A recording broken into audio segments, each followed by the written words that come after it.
ಉದಾಚಪ್ಪ ಇರ್ಬೋದು, ಭಾಸ್ಕರ್ ಪ್ರಸಾದ್ ಇರ್ಬೋದು, ಬಹಳಷ್ಟು ಜನ ಇದೆ, ಅದು ಹೆಸರು ಹೇಳಕ್ಕಾಗಲ್ಲ. ಆದ್ರಿಂದ ಇವತ್ತು ಅಂತ ಅಂಬೇಡ್ಕರ್ ವಾದವನ್ನ ನಮ್ಗೆಲ್ಲ ಕಲಿಸಿ ನಮ್ಮ ದಿಕ್ಕನ್ನ ಸ್ಪಷ್ಟವಾಗಿ, ನಮ್ಮ ಬದುಕಿನ ದಿಕ್ಕನ್ನ ಸ್ಪಷ್ಟಪಡಿಸಿದಂತ ಪ್ರೊಫೆಸರ್ ಬಿ.ಕೆ. ಅವರ ನೆನಪಿನಲ್ಲಿ ಬಾಬಾ ಸಾಹೇಬರ ಘೋಷಣೆಯನ್ನ ಇವತ್ತು ಕೂಗೋದಕ್ಕೆ ನನಗೆ ಅವಕಾಶ ಮಾಡಿಕೊಟ್ಟಿದ್ದಾರೆ.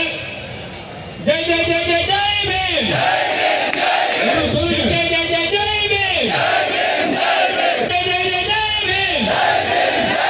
ಧನ್ಯವಾದಗಳು. ಜೈ ಮಾದಿಗ, ಜೈ ಮಾದಿಗ, ಜೈ ಮಾದಿಗ, ಜೈ ಜಗಜೀವನ್ ರಾಮ್, ಜೈ ಜಗಜೀವನ್ ರಾಮ್, ಜೈ ಜಗಜೀವನ್ ರಾಮ್, ಜೈ ಮಾದಿಗ. ಸರ್, ಇದು ಇವತ್ತಿಗೆ 98 ದಿವಸಗಳಾಯಿತು ಈ ಒಳ ಮೀಸಲಾತಿಯ ಹೋರಾಟ. ಪಾದಯಾತ್ರೆ ಮೂಲಕ, ರಥಯಾತ್ರೆ ಮೂಲಕ, ಮತ್ತೆ ಪಾದಯಾತ್ರೆ ಮೂಲಕ, ಮತ್ತು ಅನಿರ್ದಿಷ್ಟಾವಧಿ ಧರಣಿಗಳ ಮೂಲಕ ಇದು 98 ದಿವಸಗಳು ಪೂರೈಸ್ತಾ ಇದೆ.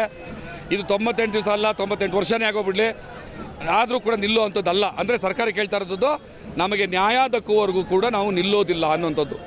ಈ ಸರ್ಕಾರ ಒಳ ಮೀಸಲಾತಿಯನ್ನು ಜಾರಿಗೊಳಿಸೋ ನಿಟ್ಟಿನಲ್ಲಿ ಮಾದಿಗರಿಗೆ ಮೋಸ ಮಾಡ್ತಾ ಇದೆ, ಒಳ ಮೀಸಲಾತಿಯ ವಿರೋಧಿಗಳಿಗೆ ಸೊಪ್ಪಾಗ್ತಾ ಇದೆ.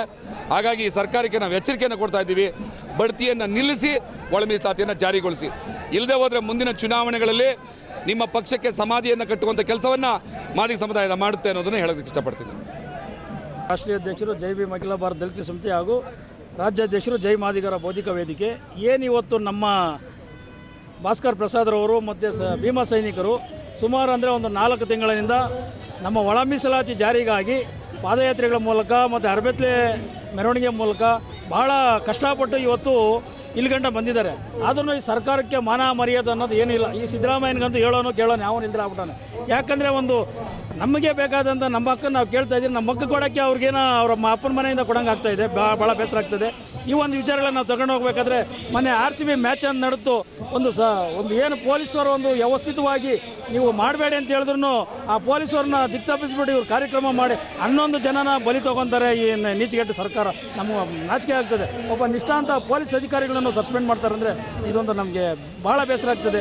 ಈ ಒಂದು ಕಾರ್ಯಕ್ರಮಕ್ಕೆ ನಾವು ಎಷ್ಟು ಕಷ್ಟಪಟ್ಟು ನಾವು ಪರ್ಮಿಷನ್ಗಳು ತಗೊಂಡು ವ್ಯವಸ್ಥಿತವಾಗಿ ಸಾವಿರಾರು ಜನ, ನಮಗಿಂತ ಹೆಚ್ಚಾಗಿ ಪೊಲೀಸರೇ ಬಂದವರು ಒಂದು 2,000-3 ಸಾವಿರ ಜನ ಪೊಲೀಸ್ ಅಧಿಕಾರಿಗಳು. ಯಾಕಂದರೆ ನಮಗೆ ಅನ್ಯಾಯ ಆಗಿದೆ, ನ್ಯಾಯ ಕೊಡಬೇಕಂದೇಳಿ ಬಂದಿದ್ದಾರೆ. ಅಂಥ ವಿಚಾರದಲ್ಲಿ ನಮಗೆ ಸಿದ್ದರಾಮಯ್ಯನವರು ಮತ್ತು ಆಮೇಲೆ ಮಹದೇವಪ್ಪನವರು ಎಲ್ಲರೂ ನಮಗೆ ಭಾಳ ಅನ್ಯಾಯ ಮಾಡ್ತಾ ಇದ್ದಾರೆ. ನಾವೇನು ಕೇಳ್ತಾ ಇದ್ದಾರೆ, ನಮಗೇನು 9% ಏನು ನಮ್ಮ ಮೀಸಲಾತಿ ಕೊಡಬೇಕು ಅದನ್ನ ಕೇಳ್ತಾ ಇದ್ವಿ. ಕೊಡಿ. ಏನಕ್ಕೆ ಬೇಕಾಯ್ತು ನಿಮ್ಮ ಸರ್ವೆ? ದತ್ತಾಂಶ ತಗೊಳಕ್ಕೆ ಏನಕ್ಕೆ ಬೇಕಾಯ್ತು ನಿಮ್ಮ ಸರ್ವೆ? ಹೀಗೆ ಮಾಡಲಿಲ್ವ? ಸದಾಶಿವ ಆಯೋಗ ಮಾಡಿದ್ರು, ನಾಗಮೋಹನ್ ದಾಸ್ ಆಯೋಗನ ಈಗೇನು ರಚನೆ ಮಾಡಬೇಕಾಗಿತ್ತು.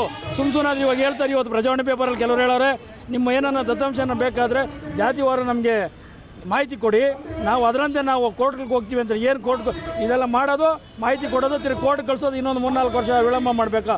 ಯಾವುದೇ ಕಾರಣಕ್ಕೂ ನಮಗೆ ನ್ಯಾಯ ಸಿಗೋವರೆಗೂ ಈ ಸ್ಟೇಜ್ ಬಿಟ್ಟು ನಾವು ಆಚೆ ಹೋಗಲ್ಲ. ನಮಗೆ ನಿಮ್ಮ ಮಾಧ್ಯಮದವರೆಲ್ಲ ನಮಗೆ ವಿಚಾರನ ಪ್ರಚಾರ ಮಾಡಿ ನಮಗೆ ನ್ಯಾಯ ಕೊಡಿಸ್ಕೊಡ್ಬೇಕಂತೇಳಿ ನಾನು ಈ ಮೂಲಕ ತಮ್ಮಲ್ಲಿ ಹೋರಾಟದ ಮೂಲಕ ಪ್ರತಿಭಟನೆ ಮೂಲಕ ಒತ್ತಾಯಿಸ್ತೀನಿ. BR ಮುನಿರಾಜು, ರಾಷ್ಟ್ರೀಯ ಅಧ್ಯಕ್ಷರು, ಜೈ ಭೀಮ್ ಅಖಿಲ ಭಾರತ ದಲಿತ ಸಮಿತಿ. ಜೈ ಭೀಮ್.